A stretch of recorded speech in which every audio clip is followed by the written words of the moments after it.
緒ね。もう挨拶がね難しくて忘れた言葉。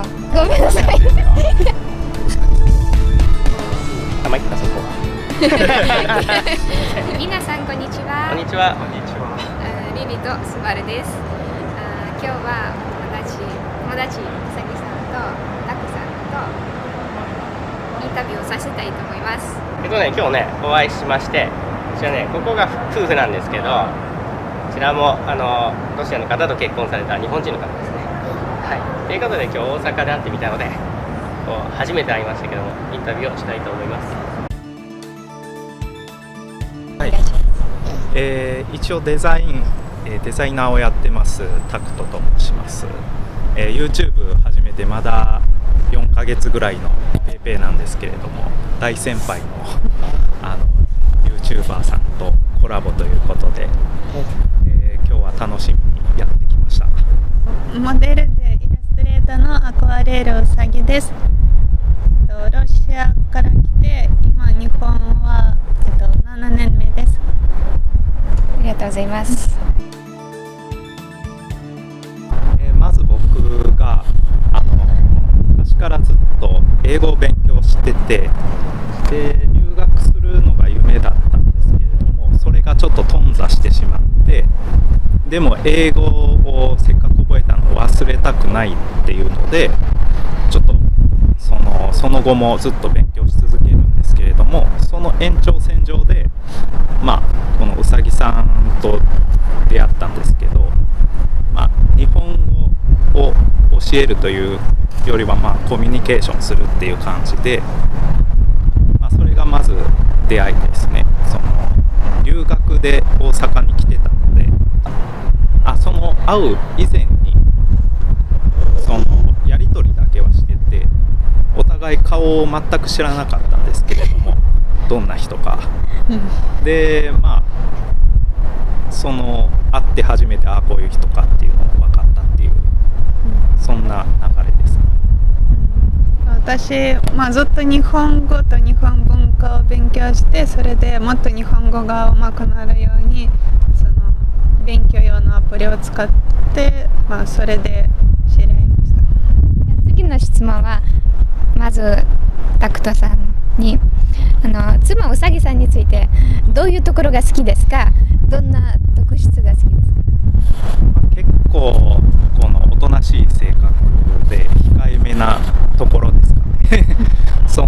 一般のロシア人の方のイメージでいうと結構男より強いイメージがあるんですけど、どちらかというと日本人よりというか控えめな性格で、趣味が合うっていうところですかね。はい、じゃあうさぎさんも同じ質問。私、すごく優しい性格なので、すごくそういうところが好きです。それとクリエイティブな人なので、それで趣味も合うので、一緒に時間を過ごすのはとても楽しいです。はい、素晴らしいです。国際結婚についてどう思いますか？国際結婚についてはやっぱりコミュニケーションが一番大事かなとは思いますね。意思疎通が結構やっぱりね、うさぎさん日本語ペラペラなんで、その辺はね意思疎通は全然できるんで楽ですけど、やっぱ多くの一般的な国際結婚されてる方で、つまずいてる人はそこら辺が理由なような気がします。でやっぱり、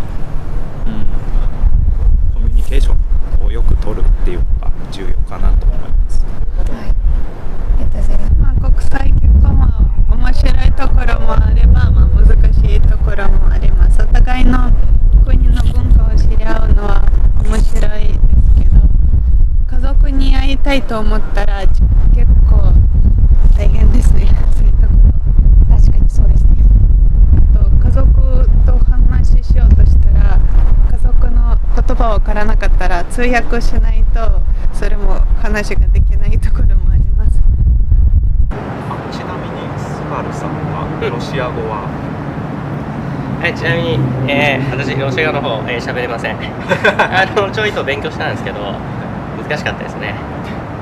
ゆくゆくは勉強しようと思ってすでに9年ですか今からやりますんで一緒ね。もう挨拶がね難しいんで。そんな感じ。そんな感じ。じゃあここから全然予定してなかったら質問、はい、僕の個人的な質問、はい、はい、じゃあ行きます。なんかさっきからお二人ともその趣味って共通の趣味って言っておられたんですけど、共通の趣味って何ですか？まあ、デザインやってるんで、その絵を描くであったりとか音楽の趣味も結構似てたりするので、うさぎさんこう見えてロックがめっちゃ好きなのでこの可愛らしいものが好きな反面ゴリゴリのロックも好きっていう、そのちょっとね変わった性格なんで、その辺も面白いなって思いますね。ロックってことはなんか楽器もされたりするんです？自分は昔やってましたけど。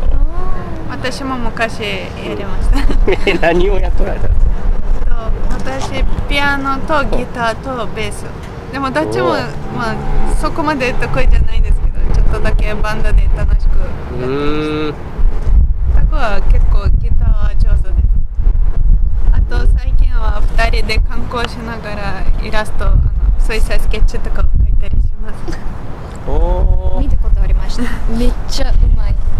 風景とか。風景。あと写真も好きで、私はモデルで、タクはカメラが好きでカメラマンで、それでどこか行って写真を撮ったりするのも一つの趣味かなと思います。写真は結構、仕事でもやってたんで、趣味と両方でそのモデルなんで練習にもなるしでそう私も仕事でもモデルやってるし、趣味でも一緒に写真を撮ったりする感じです。こうそのプライベートで撮ってるとかなり練習になって仕事にも活かせていいですね。私もモデルとしてその撮影にどういうアングルがよく映るかとか、それは結構勉強になりました。じゃあ2人でいろいろ写真とか撮って、そこの趣味も合うってことですね。お二人はちなみに何か共通の趣味とかあったりします？アニメです。アニメ最初の頃結構アニメショップ行きました。2人で。すごい楽しんでた。2人でアニメートとか行ったり、いろいろ回ってて、アニメも見るんですけど、いろいろ見たり楽しみましたね。最初の方はアニメショップ転々として。あと何か教えてください。じゃあね、今日この後、梅田とかに来て、また一緒にあと他のねロシアの方と合流して、ちょっと夜歩いたりしてみたいと思います。今日のインタビューは僕が喋ってもあれだけど、僕のチャンネルじゃないんやけど、最後どうぞ。見てくれてありがとうございました。バイバイ。バイバイ。